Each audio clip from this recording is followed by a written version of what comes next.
Assalomu alaykum, hurmatli yurtdoshlar, aziz muxlislarim, musofir yurtdagilar, aka-ukalar, sog' salomatmisiz, tanijoningiz sog'mi? Kanalimga obuna bo'lganlar, kuzatib borayotganlar, bugun men judayam bir yaxshi xushxabar bilan ketyapman. Hozir yo'lga chiqaman deb tayyorgarlik ko'rib turib sizga bitta efir qilib qo'yay dedim. Eslasiz, shu nimaga bir yetim qizimizni uy-joy masalasida efir qilgandim. Yordam qilinglar deb efir qilgandim.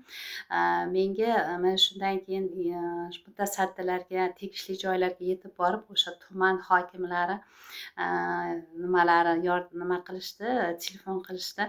"Opa, bizni o'zimizni kuchimiz yetadi. Xudo xolasa mana shu qizimizga uy qilib beramiz", deb uchrashuv belgilagandik. Men buni albatta o'z nazoratimga olaman dedim. Qachonki ular uy boshlasagina biz yana efir qilaman dedim, lekin ungacha to'xtamayman deb turibman. Chunki u qizimiz bugun yana chaqirganman o'sha tumanga, tuman hokimligiga chaqirganman. Bu qizimiz ustiga ustak bilasizmi, temir daftarda turar ekan, lekin temir daftarda turgani bilan hech qanaqa yordam olmas ekan. Faqat bir yilda bir marta moddiy yordam qilar ekan, xolos. Boshqa bolalarga pul chiqmas ekan. O'zi anemichskiy kamqon kasallik bilan yotib turadi больницада, lekin unga ham hech qanaqa pensiya tayyorlash kerak, pensiya qilinmagan. Bolalarni puli chiqmaydi, moddiy yordam chiqmaydi. Shunaqa nimalari bor ekan. Shuning uchun men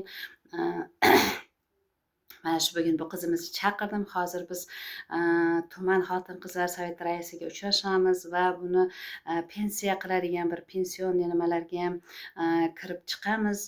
Ijtimoiy xodimlar bilan uchrashaman dedim. Xudo xolasa niyatim mana shu qizimizga nasib bo'lsa yordam qilib shu yil uy-joyi tikka qilib va moddiy yordam ta'minotlar bo'yicha ham kirishib, mana shu agar ishimizni nima qilib olsak, Xudo xolasa yuzim yorug' bo'lardi. Judayam xohlardim, mana shu bitta oilamiz agar yaxshi bo'lib ketsa, bizni nimamizdan bu bizni bir yana bir yutug'imiz bo'ladi azizlarim. Shuning uchun duo qilib turinglar.